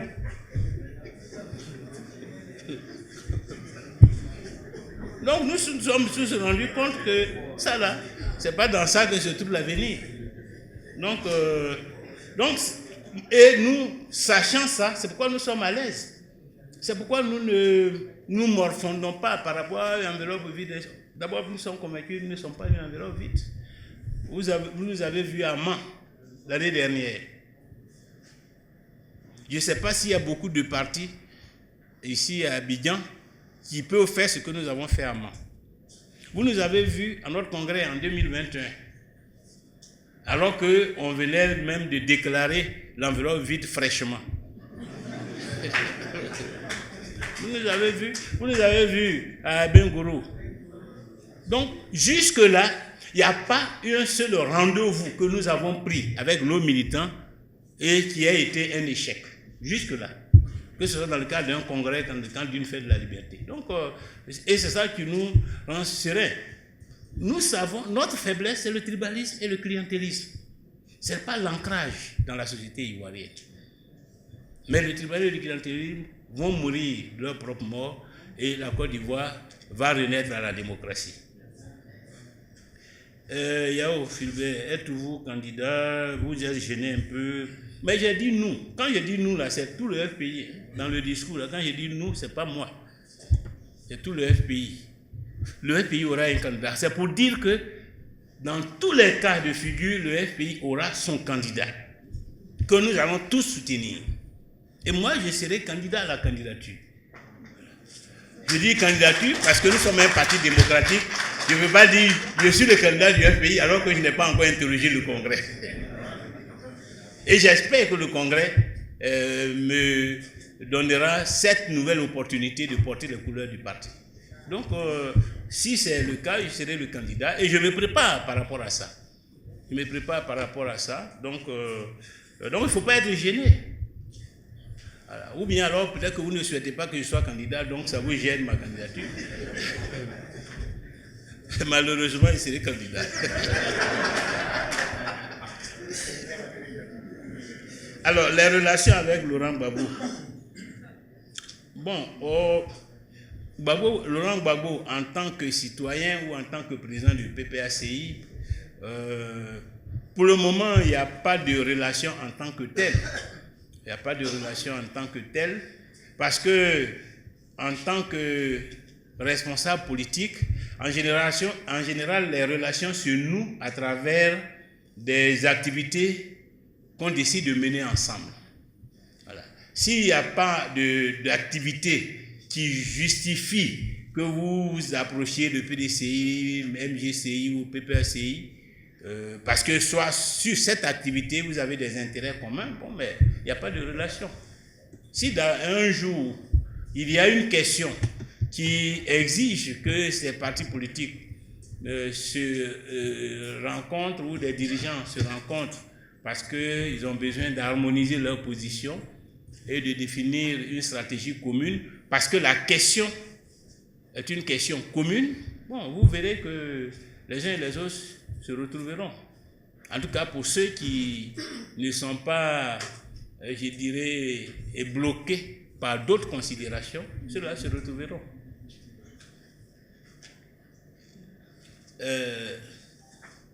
La rupture entre Charles Blé Goudé et Laurent Gbagbo. Bon, je ne sais pas si effectivement il y a rupture entre eux. Je ne le sais pas. Donc, quand on ne sait pas quelque chose, on ne sait pas quelque chose, on ne peut pas apprécier. Donc, je ne sais pas. La réponse au courrier d'Alassane Ouattara, je crois que je l'ai indiqué, que déjà, les retours sont positifs. Quand je dis que les retours sont positifs, c'est parce que nous avons eu connaissance de ce qu'ils ont reçu le courrier et que le courrier n'a pas été jeté à la poubelle. Voilà. Et que ça fait l'objet d'attention et qu'il y a de fortes chances que dans les jours à venir, un groupe de travail se mette en place pour l'étudier et voir les modalités de l'organisation de ce séminaire. Donc, nous sommes dans l'attente de leur réaction, étant donné que pour eux, c'est une bonne occasion de venir dire à la face de la Côte d'Ivoire ce qu'ils ont fait en matière de réconciliation. Donc c'est une opportunité. Jusque-là, ils ont posé des actes, mais dans le temps. Il faut bien, quand on agit, et dans le temps, qu'à un moment donné, on puisse faire une pause pour faire le bilan. Donc nous leur offrons cette opportunité de faire une pause pour qu'à la face de toute la Côte d'Ivoire, il fasse le bilan. Et c'est pourquoi nous avons souhaité que toutes les composantes de la nation soient impliquées dans cette opération. Pour que ceux qui, par exemple, n'ont pas connaissance de tout ce que le gouvernement a eu à faire, puissent être informés. Voilà. Parce que c'est peu que certains se disent « Ah, mais la réconciliation, là, ils n'ont rien fait ». Une occasion leur sera offerte de dire « Voilà ce que nous avons fait, voilà le résultat, etc. » En même temps, cela donnera l'occasion à ceux qui considèrent qu'il y a des insuffisances de pouvoir l'exprimer. Oui, c'est vrai, on voit bien que vous avez fait beaucoup d'efforts, mais il reste des efforts à faire dans tel domaine. Il reste des efforts à faire dans tel domaine. Et ensemble, on va s'accorder, ils vont reconnaître qu'effectivement, il y a des efforts à faire dans ces domaines, on va se mettre ensemble, on va s'engager à les faire. Voilà l'intérêt du partenariat. Parce que si on n'avait pas de partenariat avec le RHDP, est-ce que nous pouvons mettre en mouvement un tel projet? Est-ce que nous pourrions mettre en mouvement un tel projet si on n'avait pas de partenariat avec le RHDP? Or, comme nous nous inscrivons dans le service de la Côte d'Ivoire, donc tout ce que nous pouvons faire, toutes les initiatives que nous pouvons faire pour faire avancer la Côte d'Ivoire sur des dossiers souvent délicats, nous le faisons. Et comme je l'ai dit, ce n'est pas nouveau. En 2014, quand je suis sorti de prison en 2013, on a engagé le dialogue politique, ça n'a pas de résultat. C'est moi-même qui ai dit aux camarades, comme ils ne veulent pas bouger, et puis ils viennent d'annoncer qu'ils veulent faire le recensement général de la population, RGPH 2014, on va boycotter. On va boycotter pour les obliger à bouger. On a boycotté le RGPH. Tout le monde est couru. Les ambassadeurs, l'ONU, ah non, RGPH, c'est pas politique, c'est ceci, pourquoi vous lancez un mot d'ordre de boycott? On sait que c'est pas politique. Mais on leur a dit de libérer les prisonniers, ils ne veulent pas. Donc c'est pour ça qu'on a bloqué. S'ils veulent qu'on débloque, ils n'ont qu'à libérer les prisonniers. Et ça nous a amené à un dialogue. En ce moment, c'était Aoussou Jano qui était là. Et le 22 mai 2014, pour la première fois depuis même que nous on fait la politique en Côte d'Ivoire, entre le gouvernement et nous, FPI, on a signé un papier dans lequel ils nous ont dit « Vos camarades qui sont en exil, ils peuvent rentrer, nous vous garantissons qu'ils ne seront pas arrêtés. Vos maisons qui sont occupées, voilà le colonel Eoussou, on l'a mandaté pour qu'il libère toutes vos maisons pour que vous puissiez récupérer vos maisons. On va libérer, je crois, 132 prisonniers politiques. Dégeler 50 comptes. 132 prisonniers politiques à cette époque. Vos camarades qui sont sortis de prison et ceux qui sont sortis d'exil, qui nous envoient leur dossier au ministre Ahmed Bakayoko, père à son âme, pour qu'ils soient rétablis dans leurs fonctions dans l'administration. On a obtenu ça. Beaucoup de ceux qui m'ont combattu après, c'est grâce à ça qu'ils sont rentrés. C'est grâce à ça qu'ils sont rentrés. 22 mai 2014. Donc, ce que nous faisons aujourd'hui là, c'est ce que nous avons toujours fait. Nous n'avons pas de complexe à parler avec le parti au pouvoir. Nous, on n'a pas de complexe du tout. Parce que nous avons confiance en nous-mêmes. Celui qui n'a pas confiance en lui, c'est lui qui a peur de parler à un adversaire. Celui qui n'a pas confiance en lui-même, c'est lui qui a peur de rentrer derrière une prostituée.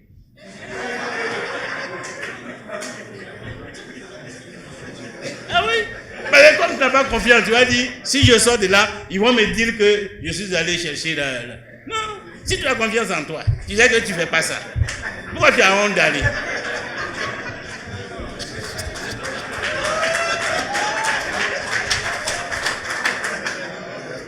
Nous, on a confiance. Je sais que je suis FPI, que je vais finir FPI.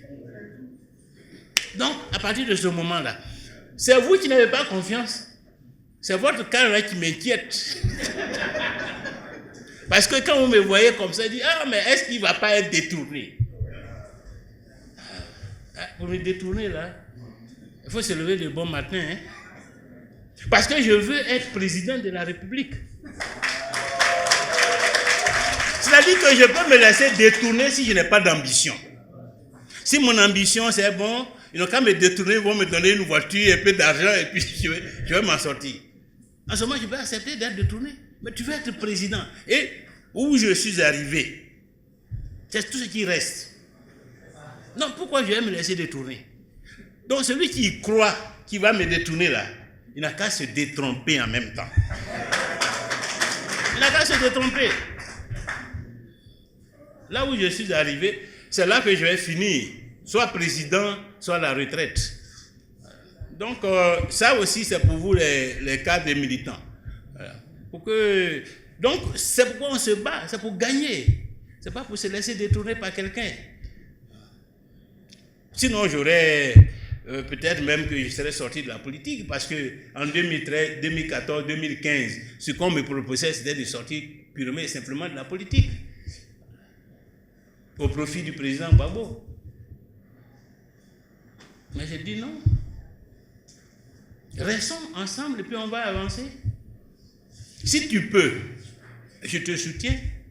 Mais si tu ne peux pas, je passe devant. C'est ce que j'ai proposé. Quand je l'ai rencontré, même en 2020, allons-y. Tu prends la présidence du parti, je suis à l'affût comme premier vice-président. Les élections de 2020, tu seras notre candidat.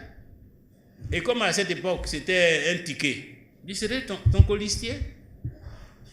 Mais si les élections arrivent, que tu n'es pas là, il faut que quand même je puisse me présenter. Peut-être que c'est ça qui a tout bloqué. Bon, donc, alors Lassina Ouattara, vous décriez un système, quand on sait qu'à un moment donné, vous avez été des membres influents. Je ne sais pas de quel système vous parlez. Je ne sais pas si vous parlez du système de Ouattara ou bien du système de Gbagbo, mais ce n'est pas la même chose. Le régime de la refondation dans lequel personnellement j'étais en tant que Premier ministre à partir du 26 octobre 2000, c'est pas la même chose que le régime de RHDP depuis le 11 avril 2011. Et le régime de la refondation, on peut dire qu'il a pratiquement pris fin en janvier 2003, après l'accord de Marcoussis et la mise en place du gouvernement de réconciliation nationale. Mais pendant cette période, une chose que nous avons faite, c'est le forum de la réconciliation nationale d'octobre à décembre 2001. Il n'y avait pas de rébellion armée. Donc on n'était pas contraint de faire le forum. Mais nous avons voulu consolider la stabilité du pays. Parce que nous savions que même s'il n'y a pas eu de rébellion armée, le pays avait beaucoup souffert de la transition militaire. Le pays avait beaucoup souffert des élections que le président Gbagbo a qualifiées de chaotiques, calamiteuses, qualifiées de calamiteuses, et que le président Bédié paix à son âme, avait été contraint à l'exil entre donc fin 99 et 2001. Il y avait donc un certain nombre de problèmes. Même les élections se sont traduites par près de 300 morts parce que le général Gueye n'a pas reconnu sa défaite. Il y a eu des affrontements. Après ça, le président Ouattara, qui avait été éliminé par le Conseil constitutionnel à l'ancien appel, ses partisans sont sortis. Il y a eu encore d'autres problèmes. Il y a eu le charnier de Yopougon, etc. Les tentatives de coup d'État en janvier, mars 2001. Donc, pour toutes ces raisons, nous avons engagé le processus de réconciliation. Et ce processus, moi, je l'avais pensé bien avant même la victoire d'octobre 2000, puisque j'étais quand même le directeur de campagne du président Gbagbo.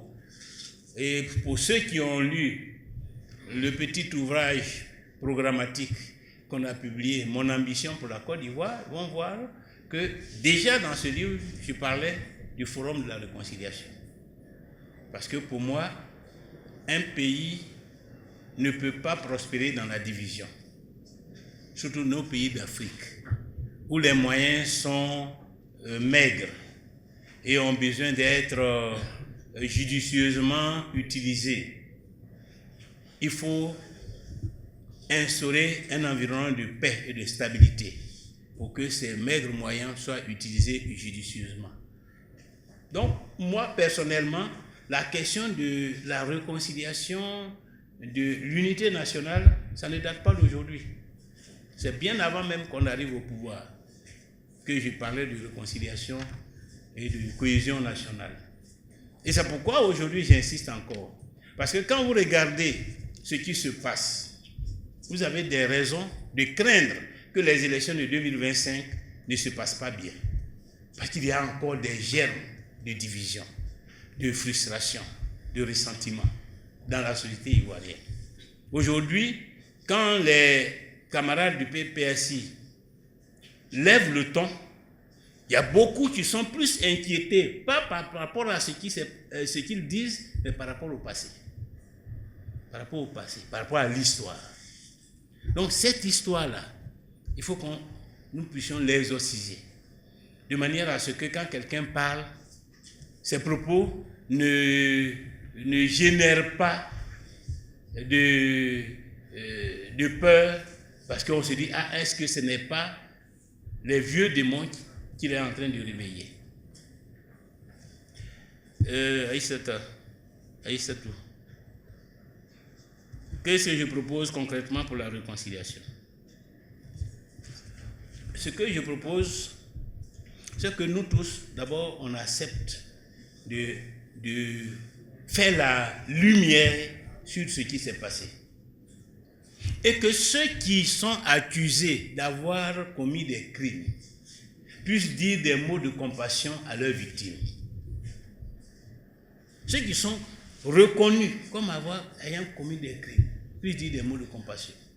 Que le chef de l'État lui-même puisse prendre la parole pour appeler les Ivoiriens au pardon et à la réconciliation. L'appeler publiquement, solennellement. Parce que les Ivoiriens attendent ça. Il ne faut pas qu'on reste bloqué sur notre victoire. Notre victoire militaire, notre victoire politique, on est bloqué là-dessus. Si vous restez bloqué là-dessus, les autres aussi resteront bloqués sur leur ressentiment, sur leur colère, sur leur rancœur et sur leur volonté de revanche. Il faut qu'on sorte de cette logique. Mais on ne peut pas sortir et pour sortir de cette logique, c'est ceux qui ont gagné qui doivent faire beaucoup d'efforts. Ceux qui ont gagné et qui, à cause de leur victoire, ont contraint beaucoup à fuir le pays pendant des années, ont mis d'autres en prison. Il y en a qui sont morts. Il ne faut pas rester sur ta victoire. Si vous restez sur votre victoire, comment vous voulez que les gens se sentent concernés par ce que vous faites, se sentent impliqués dans la vie de la nation?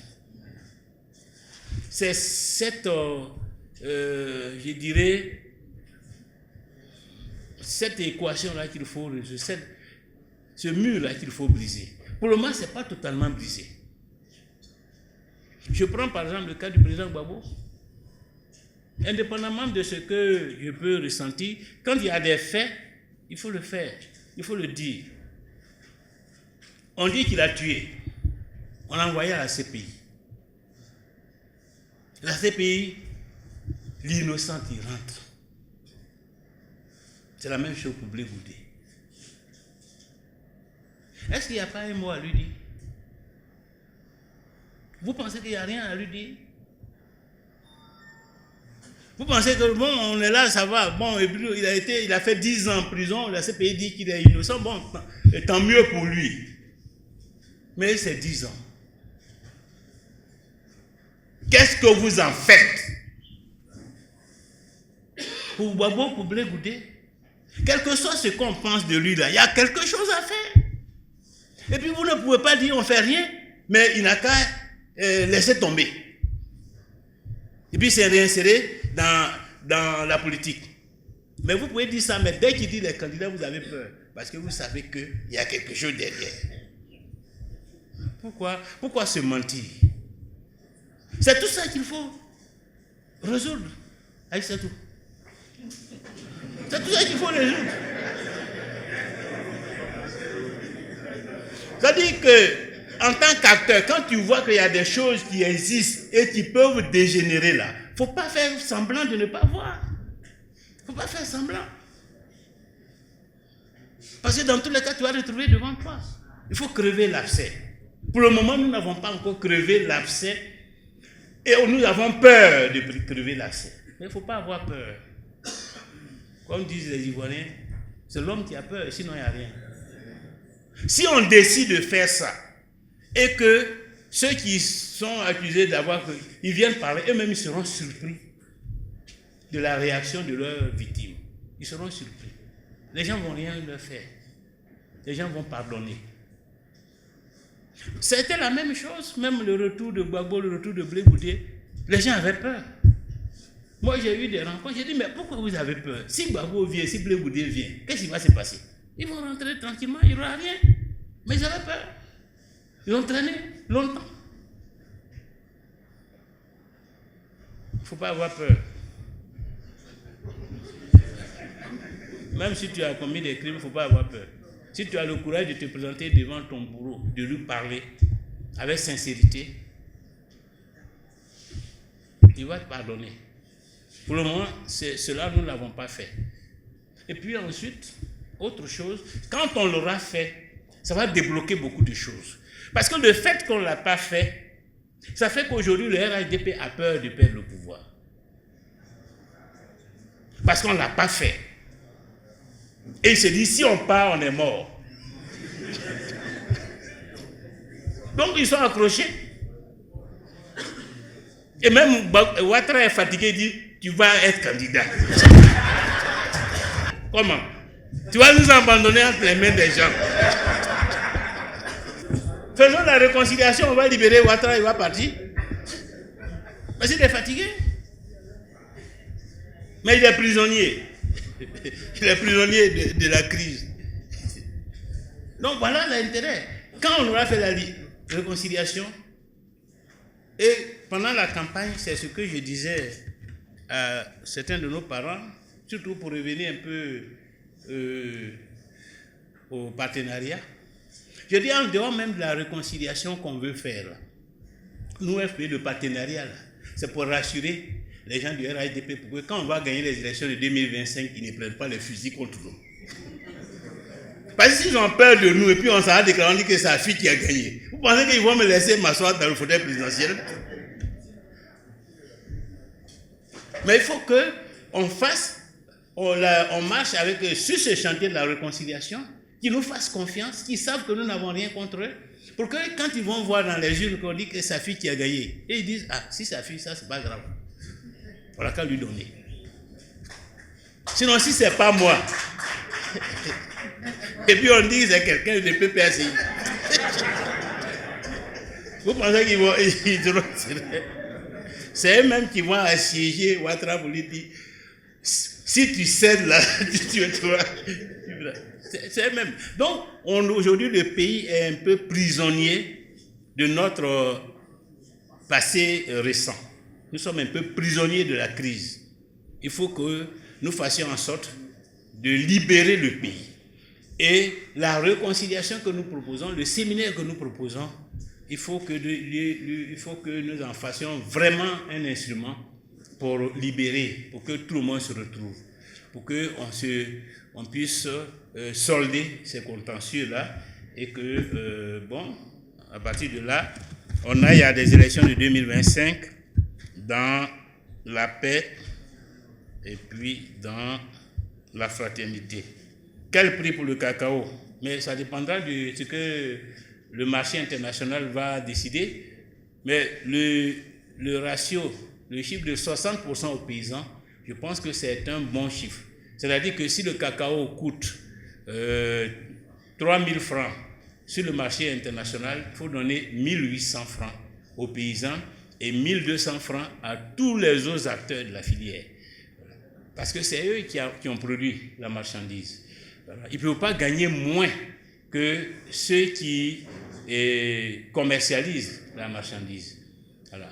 Alors, par exemple, entre 2020, la campagne 2021-2022 et la campagne 2022-2023 et la campagne 6, les paysans ont perdu près de 300 milliards. En 2022-2023, ils ont engrangé 1300 milliards, à 1625 milliards. En 2023, dans la campagne principale qui vient d'achever, là-bas où c'était la campagne présidentielle, ils n'ont eu que 1300 milliards. Alors que les autres, leurs ressources ont monté de près de 116%. Les autres intermédiaires, acheteurs, exportateurs, États, 116% d'augmentation de leurs ressources, moins 19,7% de réduction des ressources des paysans. Ce n'est pas normal. Ceux qui travaillent, ils s'appauvrissent pendant que ceux qui commercialisent leur production s'enrichissent. C'est à ça qu'il faut mettre fin. Donc 60%, ça me paraît être un bon pourcentage pour les paysans ivoiriens. La question de la réinscription du président Laurent Gbagbo sur la liste électorale, oui, j'ai déjà pris position sur cette question pour demander au nom de la réconciliation nationale qu'un geste soit fait là-dessus, sur la question. Parce que pour moi, on ne peut pas parler de réconciliation nationale si des acteurs majeurs sont l'objet d'obstruction, de rejet. Or, le président Gbagbo, quel que soit ce qu'on peut lui reprocher, quel que soit ce qu'on peut dire de sa gestion, reste un acteur majeur. Quand quelqu'un a gouverné un pays pendant 10 ans, on ne peut pas le sous-estimer, le mépriser. Il a incarné ce pays pendant 10 ans. Si demain il se trouve au Congo, au Cameroun, partout, on le reconnaîtra comme un ancien président de la République. Et c'est d'ailleurs le fondement du statut des anciens présidents de la République. Voilà. Donc on ne peut pas respecter ce statut, lui payer des émoluments pour entretenir son train de vie, pour qu'il vive dignement, et en même temps maintenir un acte d'hostilité à son égard. Il faut être cohérent. Il faut être cohérent. Donc je ne le demande pas pour faire plaisir au président Gbagbo. Je le demande pour enlever une épine du pied de la Côte d'Ivoire. Parce que quand des gens sont importants, ils ont un électorat et qu'ils sont victimes de quelque chose, on ne mesure pas l'impact de la société. Il ne faut pas regarder seulement le président Gbagbo par rapport à cette question.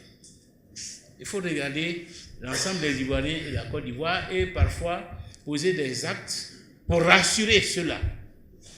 Pour qu'eux aussi sortent d'une attitude d'hostilité, d'une attitude de rejet. C'est pour cela que moi, je suis favorable à ce qu'il soit sur la liste électorale. Au moins sur la liste électorale, qu'il retrouve sa citoyenneté. C'est la même chose pour Blé Goudé.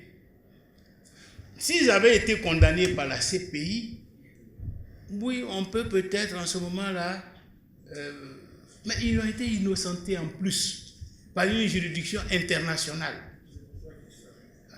Donc ce qu'on fait là, c'est que les actes qu'on pose, ça fait mauvais perdant. Oui, ça fait mauvais perdant. C'est comme on met des entraves pour qu'ils rentrent. Il dit, mais soyons fair play. Soyons fair play. Et posons les actes. Et c'est pourquoi j'ai salué la décision de rétablir ces émoluments. Mais là aussi, sur le plan politique, il y a un acte à poser. Et je pense que, j'espère et je suis convaincu que le président Ouattara va le faire. Parce qu'il ne peut pas quitter la scène politique en laissant ça derrière lui. Quand on s'apprête à sortir de la scène politique, on nettoie la maison. On se réconcilie avec ceux avec qui on a quelques démêlés. Voilà. Et le président Ouattara, aujourd'hui, là où il est arrivé au stade de la réconciliation avec tout le monde. Ceux à qui il aurait fait du tort, qu'il se réconcilie. Ceux qui lui auront fait du tort, lui aussi, il va leur pardonner. Et puis comme ça, il va se retirer tranquillement. Parce qu'en politique, la sortie là, c'est ça qui est important. Tu peux entrer avec les armes au comité central, mais il faut sortir sous les applaudissements. C'est ça qui est important. Alors, comment le RADP peut-il perdre avec toutes les victoires qu'il a engrangées en 2023? Mais parce que ce ne sont pas les mêmes élections. L'élection présidentielle et les élections locales, ce n'est pas la même chose. Et votre question rejoint celle du FPI. Peut-il remporter? Oui. C'est le Maroc qui nous a qualifiés pour le deuxième tour. On n'a pas gagné la coupe.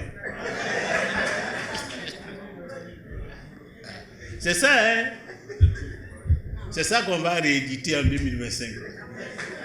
Parce que l'élection présidentielle a ses réalités. Et dans ces réalités, les candidats comptent pour beaucoup. Les candidats comptent pour beaucoup. Je peux même dire que les candidats vont compter pour au moins 50%. Pour au moins 50%. Et quand je dis les candidats, c'est leur histoire, c'est leur expérience. Ce sont leurs idées. C'est ça qui fait le candidat. Parce qu'il s'agira en 2025 de choisir un président pour la Côte d'Ivoire. On ne dit pas d'aller choisir un parti pour la Côte d'Ivoire. D'aller choisir un président. Et c'est pourquoi dans certains pays, il y a des candidats indépendants même qui gagnent. Ils n'ont pas de parti politique. Mais ils gagnent. Parce que les citoyens retrouvent en eux tout ce qu'ils attendent d'un président. Les citoyens retrouvent dans ce candidat tout ce qu'ils attendent d'un président.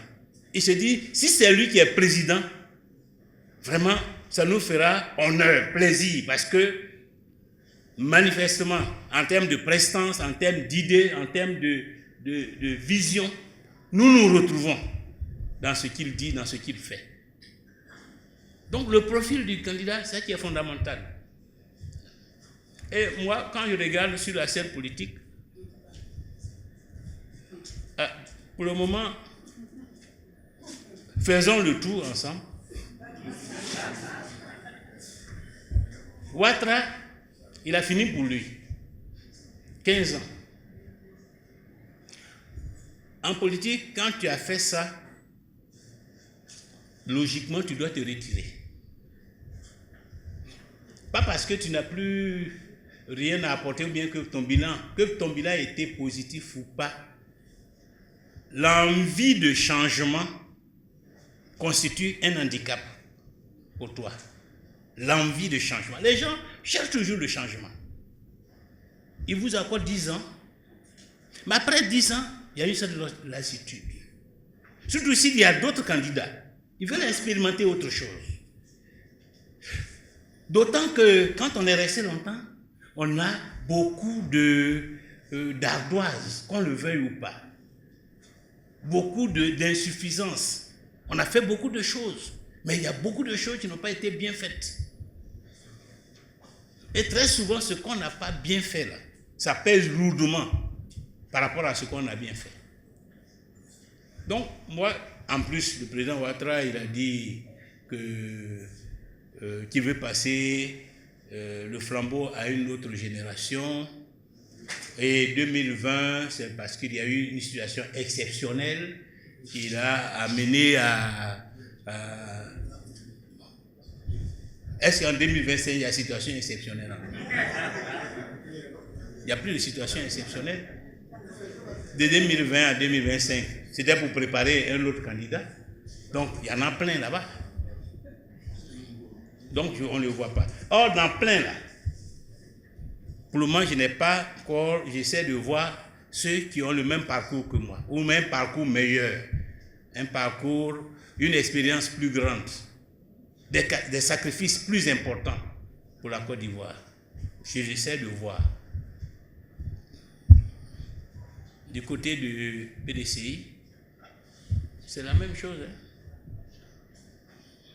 Du côté du PPACI, là c'est un peu le brouillard. Un peu le brouillard. C'est chez nous seulement il y a éclairci.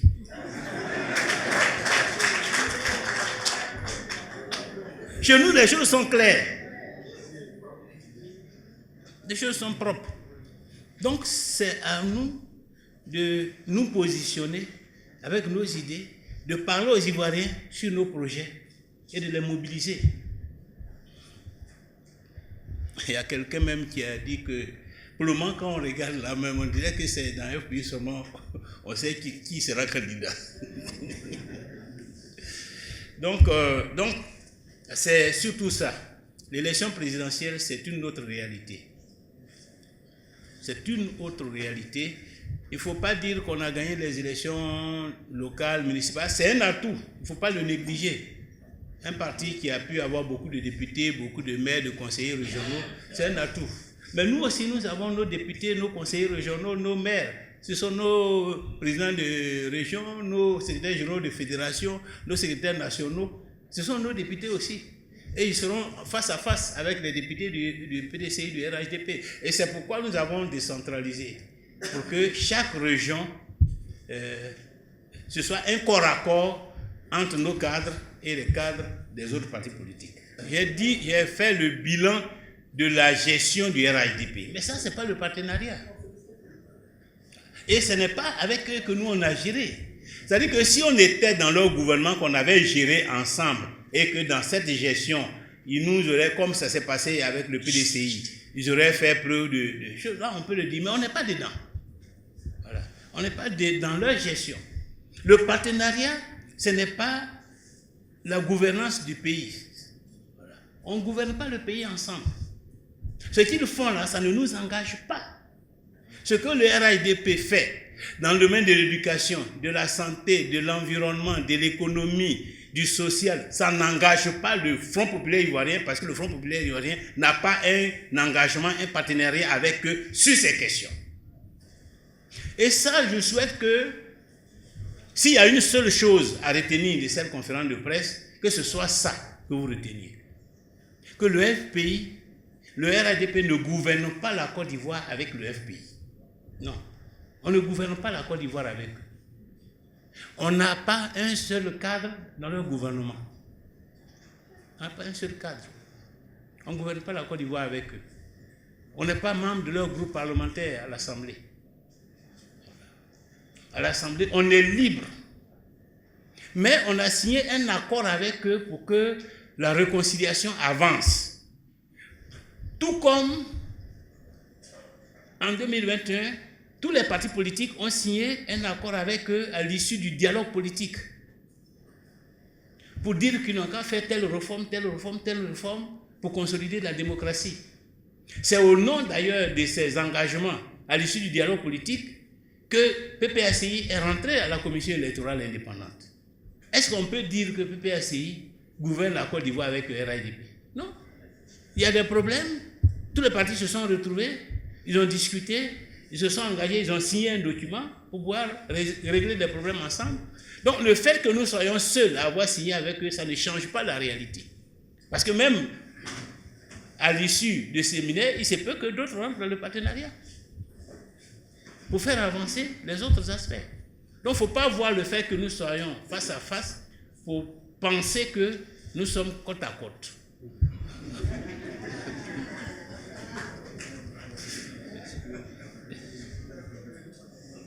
Donc, le partenariat, comme c'est pour faire avancer, on est dedans. En tout cas, on va être dedans. Mais on sera face à face aux élections présidentielles. Est-ce que la présidentielle peut être une occasion pour l'union de la gauche? Ou est-ce que les problèmes de personnes vont prendre le pas? Ça, je ne peux pas vraiment vous le dire. Je ne peux pas vraiment vous le dire. Parce que tout dépend des différents partis. Nous, ce que je peux vous dire, c'est que nous sommes ouverts à tout le monde. Si c'est dans l'intérêt de la Côte d'Ivoire, si c'est dans l'intérêt de la démocratie. Nous ne tenons pas, nous, comme vous avez parlé de problèmes de personnes, nous ne sommes pas dans les logiques de problèmes de personnes. Nous, on ne regarde pas les individus, les faits. C'est ça qu'on regarde. On ne regarde pas l'individu. On ne va pas regarder que Gbagbo a dit ceci ou a fait cela pour dire que s'il nous appelle à une action favorable à la Côte d'Ivoire, positive pour la Côte d'Ivoire, ah non, on n'est pas dedans. Non. Pourquoi? On n'est pas dans les problèmes de ressentiment. On n'est pas dans les problèmes d'amour propre. On fait la politique. On fait la politique. Et au nom de la politique, il faut être prêt à discuter avec tout le monde. Et on ne serait pas les premiers. Qu'est-ce qu'il n'y a pas eu entre Ouattara et Bédié, paix à son âme, à partir des années 1991 jusqu'en 2000, pendant 9 ans, il y a eu mandat d'arrêt de Bédié contre Ouattara, il y a eu tout ceci, il y a eu coup d'État, je ne sais pas d'où c'est venu, contre Bédié.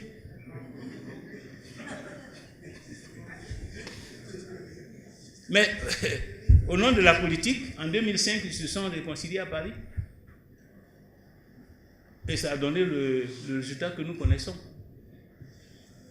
Mais en 2019, ils se sont séparés à Abidjan.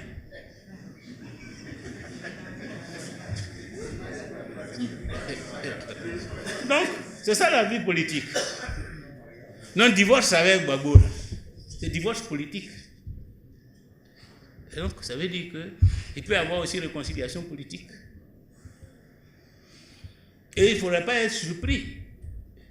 Pourquoi ils ont divorcé? Il dit à Caillou, il veut contrôler le Képi. Il est venu s'asseoir sur le Caillou. Il